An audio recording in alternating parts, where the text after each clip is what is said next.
Welcome to Ping 24 Updates, your daily dose of what's happening around the world. Subscribe my channel and press the bell icon for more updates. The world was jolted by a headline that reverberated far beyond Asia. China declares nature reserve at Scarborough Shoal, Manila protests. It was more than just a news flash, it was a signal that the simmering tensions in the South China Sea had reached a new boiling point, and the international community could no longer look away. This tiny ring of reefs in the South China Sea, barely a speck on the map, suddenly became the center of global attention. What was once a remote and little-known outcrop was now thrust into the spotlight, its fate debated in capitals from Washington to Beijing and Manila to Brussels.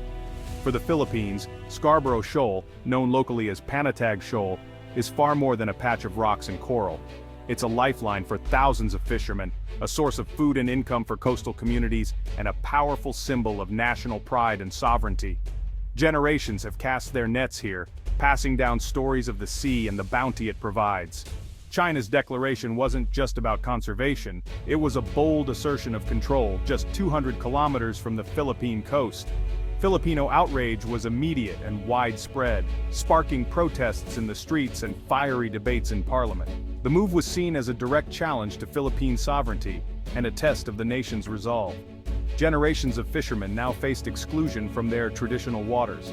The fear and uncertainty rippled through coastal villages, as families wondered if their way of life was slipping away, replaced by anxiety and loss. Beijing's move was seen as a power play, cloaked in green rhetoric. While officials spoke of environmental protection, many saw it as a thinly veiled attempt to tighten China's grip on the region, using conservation as a convenient justification for expanding control. Tensions had already been high, with Chinese Coast Guard ships harassing Philippine vessels and blocking access to the shoal. Each encounter at sea was a reminder of the growing imbalance of power and the risks faced by those who dared to challenge it. But this was a new front, a legal maneuver to cement control, not just a standoff at sea.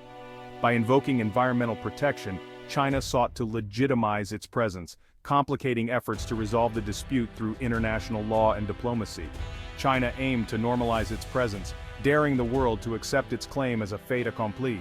The message was clear: the status quo had changed, and the world would have to adapt or push back. The Philippines, led by President Marcos Jr., faced a critical test: defend its rights or risk losing ground. The government was under immense pressure to respond, balancing national pride with the realities of international diplomacy and military power. The conflict shifted from the waves to the realm of diplomacy and law. Negotiators and lawyers now took center stage, arguing over maps, treaties, and the meaning of sovereignty in the 21st century. The world watched, knowing the fate of a tiny shoal now symbolized the struggle for sovereignty and international order. Every development was scrutinized, every statement analyzed for signs of escalation or compromise. Scarborough Shoal was no longer just a fishing ground, it was the epicenter of a geopolitical storm, where the ambitions of great powers collided with the hopes of ordinary people. The stakes had never been higher. What happened here would echo far beyond these waters, shaping the future of the region, and perhaps the world, for years to come. The Philippines countered China's sweeping claims not just with modern law, but with the weight of history itself. In a region where every island and shoal is fiercely contested, Manila turned to the past for evidence, seeking to prove that its connection to these waters runs deeper than any recent proclamation. Their trump card is the 1734 Murillo-Villard map, a masterpiece crafted in Manila during the Spanish colonial era. This map, often called the mother of all Philippine maps, clearly marks Panacot, now known as Scarborough Shoal, firmly within the Philippine archipelago, centuries before modern disputes erupted. The Murillo-Villard map predates China's modern claims by hundreds of years, serving not only as a powerful symbol, but also as a compelling legal argument in international courts. Its detailed illustrations and annotations provide a historical snapshot that challenges contemporary narratives. The map's journey, from its creation in Manila to its preservation in Europe, and finally its celebrated return home, became a national triumph.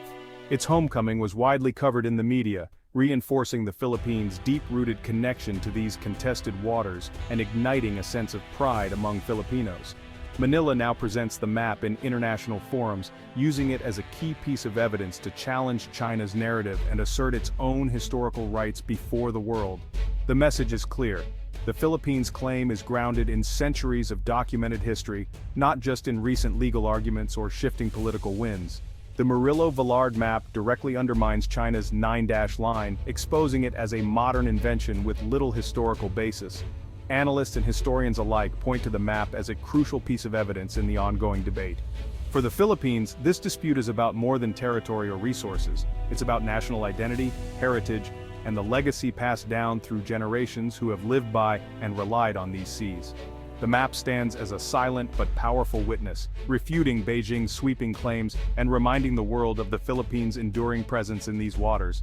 In the ongoing battle for Scarborough Shoal, history itself has become as potent a weapon as any naval fleet or diplomatic maneuver. Today, ink on centuries-old paper has become a formidable weapon in the fight for the sea, turning cartography into a tool of national defense and pride. In September 2025, China announced the creation of the Huangyan Dao Integrated Marine Ecological Protection Area, its name for Scarborough Shoal. Beijing framed it as environmental stewardship, promising research and restoration. But for the Philippines, this was a blatant violation of sovereignty. The shoal lies well within the Philippines' exclusive economic zone, making China's move an act of administrative annexation. The timing was strategic, following months of increased Chinese presence and harassment. By declaring a reserve, China sought to legitimize its control without firing a shot. Manila faced a dilemma: ignore the move and risk losing its claim, or challenge it and risk escalation. The nature reserve became a new front in a high-stakes territorial contest. Manila's response was swift and public. The Philippine Department of Foreign Affairs issued a formal protest, rejecting China's authority to declare a reserve at Scarborough Shoal. The protest invoked international law. Only the Philippines can manage resources within its EEZ. Manila accused China of hypocrisy, citing its environmental destruction elsewhere in the South China Sea. The protest wasn't just symbolic, it was essential to keep the Philippines' claim alive under international law. By acting quickly, Manila ensured China's move was recorded as illegal and contested. The Philippines drew a legal line in the water, daring China to cross it. This was a fight waged with law, not force. The world was watching which principle would prevail. As tensions in the South China Sea reached a boiling point, Washington stepped in, determined not to stand by as the situation escalated. The U.S. State Department issued a strong condemnation of China's aggressive moves, firmly backing the Philippines. Officials pointed to the landmark 2016 Arbitral Tribunal ruling, which had invalidated China's sweeping claims over the contested waters, and called on Beijing to respect international law. But the U.S. didn't stop at words. In a show of solidarity, joint naval patrols with the Philippine Navy increased dramatically, sending a clear and unmistakable signal to Beijing that the U.S. was committed to defending its ally and upholding freedom of navigation. The Pentagon also ramped up intelligence sharing and surveillance support, providing Manila with real-time data on Chinese movements. This bolstered the Philippines' ability to monitor its waters and respond to any provocations, strengthening its position in the standoff. Under President Ferdinand Marcos Jr., the U.S.-Philippine alliance was revitalized. What had once been seen as a formality now became a robust partnership, serving as a real deterrent against further escalation and signaling a new era of cooperation. The U.S. made its position unmistakably clear: any armed attack on Philippine vessels or forces would trigger the Mutual Defense Treaty, obligating the U.S. to respond. This commitment was meant to reassure Manila and warn Beijing of the consequences of further aggression. The stakes were high. This confrontation was about more than just Scarborough Shoal. It was about defending the principle of freedom of navigation, the rule of law at sea, and the security of vital global trade routes that millions depend on. China's actions were increasingly seen as a direct challenge to the established global order, raising alarms not just in the region, but around the world. The U.S. response was a warning to all. The seas must be governed by rules and international agreements, not by might or coercion. With the world's most powerful navy now actively involved, the balance of power in the region shifted, and the message to China was unmistakable. What began as a regional dispute had now escalated into a global test of resolve, drawing in world leaders and international organizations and putting the spotlight on maritime security. Scarborough Shoal had become more than just a disputed reef. It was now a flashpoint for the future of international norms and a symbol of the struggle to uphold the rules-based order at sea. China's Nature Reserve Declaration was just the latest in a series of gray zone tactics. Coercive moves that stop short of open war. The China Coast Guard and Maritime militia harass Philippine ships, block access, and use water cannons, all while avoiding direct military confrontation. Artificial islands, administrative zones, and planted buoys create facts on the water, slowly normalizing China's presence.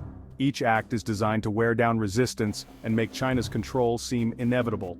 The Philippines is left with tough choices: protest and risk escalation, or stay silent and risk losing its claim. China frames itself as a stabilizer, painting its neighbors as troublemakers. This narrative warfare is as important as the ships at sea.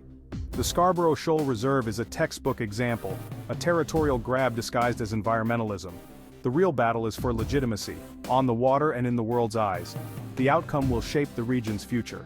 China's claim to be protecting Scarborough Shoal's environment was met with disbelief. Manila and environmental groups pointed to China's record of destroying coral reefs in the South China Sea, especially through island building in the Spratlys. Filipino fishermen accused Chinese vessels of destructive practices: giant clam harvesting, dynamite fishing, and coral destruction.